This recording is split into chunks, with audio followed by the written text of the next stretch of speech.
This is the one. This is the story that changed absolutely everything. It's the year the games finally ended, and the war began. We're talking about the last moments of childhood for an entire generation of wizards, and the bone-chilling return of a darkness that everyone prayed was gone for good. All right, so let's dive into the 5 acts of this incredible story. We're going to track the exact moments that the wizarding world was plunged right back into darkness. What's interesting is our story doesn't even start at Hogwarts this time. It kicks off with a really dark omen from the past, and then this spectacular gathering of the entire wizarding world.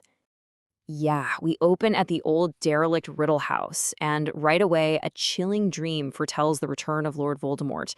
It just sets this tone of, creeping dread. But then the scene just shifts dramatically, right? We go from this private horror to this massive public spectacle, the Quidditch World Cup. It's this huge, vibrant celebration of magical life and community.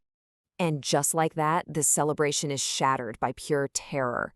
Death Eater's attack, and the Dark Mark, Voldemort's symbol, is blasted into the sky for the first time in 13 years. The party is officially over. Fear is back. So back at Hogwarts, an ancient tournament gets revived. But instead of bringing glory, it just brings conspiracy, suspicion, and this profound loneliness for Harry. Okay, so the tournament is announced as this big gesture of international cooperation. One champion chosen per school, a symbolic show of unity right when this shadow is starting to rise again. So the champions are chosen, everything seems fine, and then the Goblet of Fire spits out a 4th name, Harry Potter. The question on everyone's mind isn't just how, it's why. And instantly, Harry goes from being the hero to a total pariah. Everyone's accusing him of cheating his way in just to get more glory. It's crazy. He's never been more famous, and at the same time, he's never been more alone. Now, this is what's really interesting. This isolation becomes so painfully personal when his best friend Ron turns on him. He genuinely believes Harry betrayed his trust. And that fracture, well, that's one of the deepest cuts of all. Let's move on to the tournament itself, because these were not simple contests. Each one of these deadly tasks was designed to test the champions' courage, their intelligence, and their moral character right to the breaking point. The champions get thrown into this brutal gauntlet of 3 life-threatening challenges. First up, they've got to face a nesting mother dragon. Then they have to plunge into the depths of the Black Lake. And finally, they enter this treacherous, enchanted maze. Each task is just more dangerous than the last, really designed to push them way beyond their limits. So in that second task, Harry faces this huge moral dilemma, and he chooses to rescue not just Ron, but another champion's sister too. It cost him first place, but it shows his true character isn't about winning. It's about doing what's right, no matter the cost. The final task. It's a terrifying maze that just preys on the champions' minds with psychological traps and actual monsters. It completely transforms from a competition into something way more sinister. It's not a game anymore, it's a hunting ground. So Harry and Cedric, in this great moment of sportsmanship, they grab the cup together. But it's not the end of the tournament. It's the beginning of a nightmare.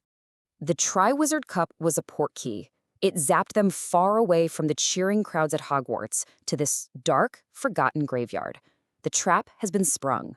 The very first command they hear is from this cold, high voice. And in a flash of green light, Cedric Diggory, the boy who was kind and fair and brave, is murdered. In that one moment, childhood officially ends, not just for Harry, but for the entire wizarding world.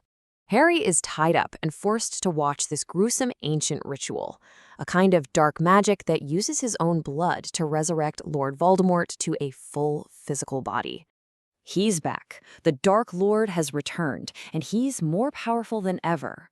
A horrifying duel breaks out, and it's by a miracle of magic that Harry escapes, but he carries a terrible, terrible truth back with him. Harry miraculously gets back to Hogwarts, but he returns to a world that is just not ready to believe him, to believe the truth. And that sets the stage for the Second Wizarding War. And then the final twist is revealed. The entire tournament was a year-long intricate plot. It was all orchestrated by a loyal Death Eater, Barty Crouch Jr., disguised as Professor Moody. Every single step was manipulated to deliver Harry right to Voldemort. And this is the crucial point. As soon as the news gets out, the wizarding world just fractures. The Ministry of Magic, the very institution meant to protect everyone, chooses the comfort of political denial over the difficult, terrifying truth. And this just brilliantly illustrates the central theme Dumbledore is trying to teach his students. Right, in the face of all this official denial, he's not just teaching them magic anymore. He's preparing an entire generation for the moral battles of the dark times that are coming. The parting of the ways has begun. The lines are drawn, not between schools anymore, but between those who will face the truth and those who will hide from it. Which leaves us with this one really haunting question. When a society chooses to be blind, how can it ever hope to fight the monsters in the dark?